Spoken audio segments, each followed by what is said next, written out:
آج کسی کا بھلا کرو اس کی سمجھ میں نہیں آتا. جامع الرشید والے بہت بھلا کر رہے ہیں, سمجھا رہے ہیں اس ٹریک پہ آ جاؤ, بچ جاؤ گے, پاکستان کو بھی اسلامائزیشن کی طرف لے جاؤ گے, مدرسوں کو بھی بچا لو گے.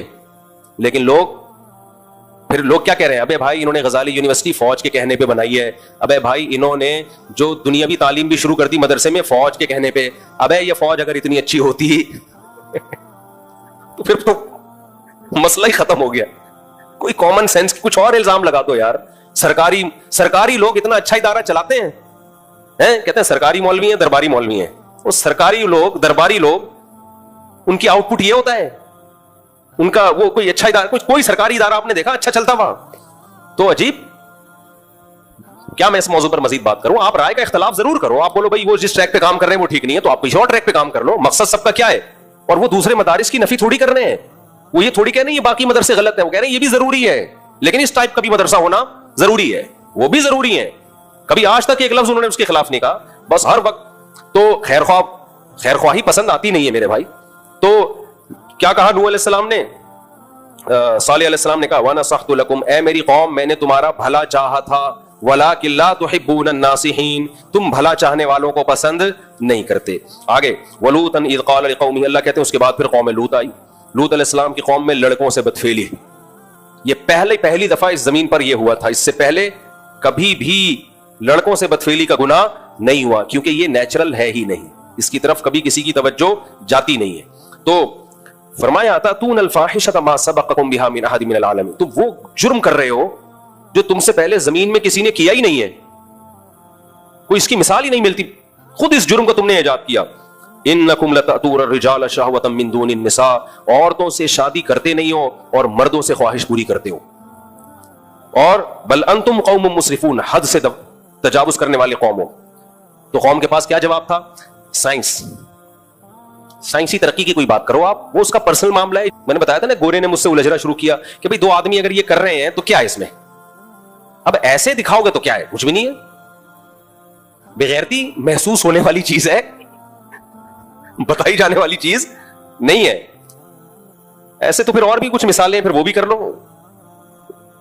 تو گورا بھی تو کس ایک لمٹ ہے نا, اس کو آ کے کہے گا نہیں یہ واقعی بغیرتی ہے, حالانکہ وہ کیوں بغیرتی ہے, اس کو بھی بغیرتی بھائی محسوس ہونے والی چیز. جو غیرت ہوتی ہے تو بغیرتی محسوس ہوتی ہے, غیرت ہی ختم ہو جائے تو بغیرتی محسوس نہیں ہوتی. تو لوط علیہ السلام نے قوم سے کہا کہ انکم لتأتون الرجال شہوۃ من دون النساء, میں بھی تو یہی چیخ چیخ کے تھک گیا ہوں. لوگ کہتے ہیں مفتی شادی کرتا رہتا ہے, تم اگر اتنے نیک ہوتے نا کہ ساری زندگی اپنے آپ کو عورت سے بچا کے رکھ لیتے, پاکیزہ نیک پر خرامہ چلتے, نظریں جھکی رہتی. لوگ کہتے ہیں نا مفتی نے ٹھرکی بنا دیا لوگوں کو, ٹھرکی پہلے سے ہے, اور جو میرے خلاف یہ باتیں کر رہے ہوتے ہیں وہ ٹھرک کی انتہا کو پہنچے ہوئے ہوتے ہیں. ان کو تکلیف یہ نہیں ہے کہ مفتی نے ٹھرکی بنا دی ہے, نا نا نا نا نا, ان کو تکلیف یہ ہے کہ حرام کاری سے ہٹا کے جو لیگل راستہ ہے, جو پاکیزہ لوگوں کا راستہ ہے, جو پیغمبروں کا راستہ ہے, وہ راستہ دکھا دیا ہے. سمجھ رہے ہو؟ ورنہ بچہ جب بالغ ہوتا ہے تو ٹھڑک کے ساتھ ہی بالغ ہوتا ہے. وہ نہیں آئی میرا خیال ہے بات سمجھ میں.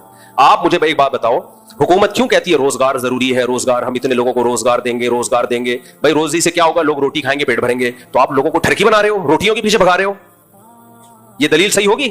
نہیں بھائی اس لیے روزگار ضروری تاکہ لوگ حلال پیسوں سے روٹی کھائیں, کیونکہ روٹی تو کھانی ہی کھانی ہے. حلال نہیں ہوگا, روزگار نہیں ہوگا تو ڈکیتیاں کریں گے.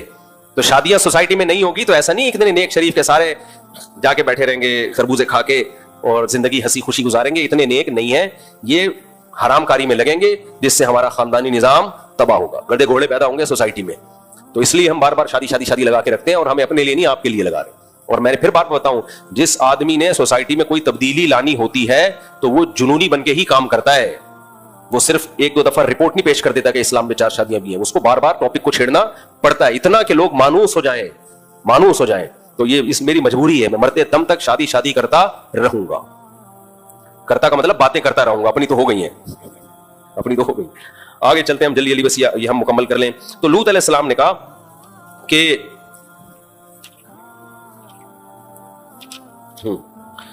تم عورتوں کو چھوڑتے ہو, نکاح کرو بھائی جو اللہ نے تمہارے لیے پیدا کیا. تو وہ جواب میں قوم کے پاس کوئی دلیل نہیں. وما كان جواب قومه الا ان قالوا اخرجوهم من قريتكم, کہنے لگے کہ ان کو اپنی بستی سے نکال دو.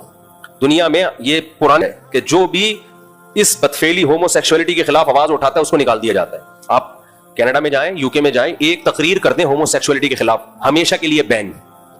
سمجھ رہے ہو, کیونکہ لونڈے بازوں کو اتنا غصہ آتا ہے نا اس بات سے کہ یہ آ کے یہ ہمارے خلاف کیوں بول رہے ہیں, حالانکہ ہم ان کے خلاف نہیں بول رہے ہوتے, ہم اس عمل کے خلاف بول رہے ہوتے ہیں. اور لوط علیہ السلام کی قوم میں ایک جرم تھا, جرم یہ کہ جو اس کے خلاف بولے اس کو نکال دو. ان قوموں کا جرم اس سے بڑھ گیا ہے کہ جو اس کے فیور میں بولو ان کو نیشنلٹی دے دو. نہیں آئی بات میرا خیال ہے. ان کے جرم یہ تھا کہ نکال دو بس, یہ نہیں کہ جو یہ کام کرتے ہیں پوری دنیا سے پکڑ پکڑ کے یہیں لے آؤ ان کو. لیکن یہ قومیں اتنی آگے جا چکی ہیں کہ جو یہ کام کرتے ہیں ثابت کریں. میرے پاس تو فون آتے ہیں لوگوں کے, بھائی مفتی صاحب اس طرح سے اپنے آپ کو ثابت کر دو تو نیشنلٹی مل جاتی ہے, تو ہم جھوٹی موٹی ثابت کر سکتے ہیں. میں نے کہا ایک تو اتنے بیوقوف نہیں ہے کہ جھوٹی موٹی کو مان لیں گے, دوسرا بالفرض جھوٹی موٹی بھی, تو یہ جھوٹ بھی کوئی ہلکا ہے اپنے آپ کو یہ بول دینا جا کے.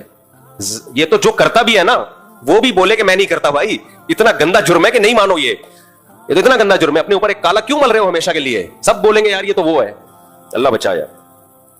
تو قوم نے کہا ان کو نکال دو. انہم اناس یتطہرون, یہ لوگ ہیں بڑے پاکیزہ بنتے ہیں, بڑے نیک شریف شرفا بنتے ہیں. یہ کس پہ الزام لگ رہا تھا؟ لوط علیہ السلام پہ, جو شادیوں کی بات کر رہے تھے. صحیح ہے نا, تاکہ لوگ ہومو سیکسولیٹی سے ہٹیں. تو ان کو کہنے لگے یہ بڑے پاکیزہ بنتے ہیں. وہ بھی تھوڑی سی فطرت پہ تھے کہ شادیوں کی بات کرنے والے کو پاکیزہ کہہ رہے تھے, اور ہمارا سیکولر طبقہ تو بالکل ہی کنٹرول سے باہر ہو گیا, وہ شادیوں کی بات کرنے والے کو ٹھرکی بولنے لگے. اس کا مطلب یہ بالکل کیا ہو گئے ہیں, فارغ ہو گئے. اللہ بچائیں. فانجیناہ واہلہ الا امرأتہ, اللہ کہتے ہیں ہم نے لوط علیہ السلام اور ان کی بیوی کو, ان کے گھر والوں کو بچا لیا سوائے ان کی بیوی. ان کی بیوی مخبری کرتی تھی. وامطرنا علیہم مطرا, آسمان سے پتھروں کی بارش برسائی. پھر اللہ نے حضرت شعیب علیہ السلام کا تذکرہ کیا. شعیب علیہ السلام, لوط علیہ السلام کے بعد شعیب علیہ السلام آئے. تو شعیب علیہ السلام نے اپنی قوم کو کیا کہا؟ ان کی قوم میں بیماری تھی, ناپ تول میں کمی, پیسے لیتے تھے نا گھنٹوں گھنٹوں. وہ بنیا نہیں تھا ہمارے محلے میں, ایک چمنی کو یوں کر کے لائٹ میں دیکھتا تھا. میں نے واقعہ سنا ہے نا, ہم جب چھوٹے بچے تھے, تو اب کسی کو پتہ نہیں ہوگا, غیبت نہیں ہوگی, وہ تو بیچارے کو اللہ مغفرت فرمائے, تو انتقال بھی ہو گیا ہوگا اس کا بہت پہلے. ہمارے محلے میں ایک دکاندار تھا مسلمان, تو ہم 4 آنے 8 آنے ملتے تھے نا اس زمانے میں, تو ہم 4 آنے لے کے جاتے تھے کچھ خریدنے کے لیے. تو 4 آنے کو ٹیوب لائٹ میں دیکھتا تھا یوں کر کے کہ 2 نمبر تو نہیں ہے. 4 آنے پتہ ہے کسے کہتے ہیں؟ 1 روپے کا 1/4. یا تو ہوتا نا وہ 5000 کا نوٹ لے کر گیا ہو, ڈالر لے کر گیا ہو, چونی کو نا گھنٹوں گھنٹوں یوں دیکھتا تھا. تو ہم نے اس کا نام رکھ دیا تھا بنیا. ہم بچوں کو غصہ آتا تھا, یار بس کر یار, چونی کون 2 نمبر لے کر آئے گا, اور 2 نمبر چونی لائے گا بھی تو لوہے کی ہوگی نا, لوہے کی بھی تو کچھ ویلیو ہے. تو یہ کہاں سے کہاں بات آ گئی میں پتہ نہیں کس. ہاں, تو اپنا حق لیتے ہوئے پورا لیتے ہیں, کسٹمر کو دیتے ہوئے کیا کرتے ہیں؟ ڈنڈی مارتے ہیں. شعیب علیہ السلام کی قوم میں یہ بیماری تھی. شعیب علیہ السلام نے کہا اوفوا الکیل والمیزان, ناپ تول میں کمی مت کیا کرو, پورا کسٹمر کو ٹھگا مت کرو, اور زمین میں فساد مت پھیلاؤ. تو واذکروا اذ کنتم قلیلا فکثرکم, تم تھوڑے تھے اللہ نے تمہاری آبادی بڑھا دی. تو اس سے پتہ چلتا ہے آبادی کا بڑھنا نعمت ہے. اللہ نے تمہیں اتنی نسل دی ہے, تمہاری قوم بڑھ گئی, تمہاری آبادی بڑھ گئی. اور دیکھو پہلے لوگ کیسے فسادی تھے, ان کا تباہ کیسے اللہ نے کیا. لیکن وہ قوم بھی کیا کہنے لگی لنخرجنک یا شعیب والذین آمنوا معک من قریتنا, اے شعیب تجھے بھی اور جو تیرے ساتھ ایمان لائے ہیں سب کو بستی سے باہر نکال دیں گے. اور پھر وہی قال الملأ الذین کفروا من قومہ, قوم کے بڑے وڈیرے آ گئے اور ایمان والوں سے کہنے لگے اگر تم شعیب کو فالو کرو گے خسارے میں چلے جاؤ گے. خسارہ کیا تھا؟ قوم سے کٹ جاؤ گے, ترقی میں پیچھے چلے جاؤ گے. اللہ کہتے ہیں ہم نے ان پر بھی قوم پر عذاب آیا. الذین کذبوا شعیبا, اے لوگوں جنہوں نے شعیب کو جھٹلایا, کأن لم یغنوا فیہا, ایسے نام و نشان مٹ گیا جیسے کبھی زمین میں رہے تھے ہی نہیں. الذین کذبوا شعیبا کانوا هم الخاسرین, شعیب کو ماننے والے خساروں میں نہیں ہوئے, نہیں ماننے والے خسارے میں چلے گئے. اس سے پتہ چلتا ہے کافر کی ظاہری ترقی دیکھ کر کبھی متاثر نہیں ہونا چاہیے. فتولی عنہم, شعیب علیہ السلام نے بھی وہی کیا جو ہود علیہ السلام نے, قوم سے منہ موڑا. جب تباہ ہو گئی نا بستی, منہ موڑا. وقال یا قوم, کہنے لگے اے میری قوم, قد ابلغتکم رسالات ربی, میں نے اپنے رب کا پیغام تمہیں پہنچا دیا. وانا صحت لکم, میں نے تمہارا بھلا چاہا تھا, برا نہیں چاہا تھا. فکیف آسى علی قوم کافرین, اب میں کیسے تم پر افسوس کروں, مجھے تم پہ ترس بھی نہیں آ رہا. تباہ ہو گئے ہو, مجھے تم پہ رونا بھی نہیں آ رہا. پوری کوشش کر لی تھی بچانے کی, جو خود ہی تباہ ہونا چاہے اسے کون بچا سکتا ہے. یہ چند واقعات تھے. اس کے بعد موسیٰ علیہ السلام کا لمبا واقعہ ہے, وہ میں چھوڑ دیتا ہوں, آگے ذکر کروں گا.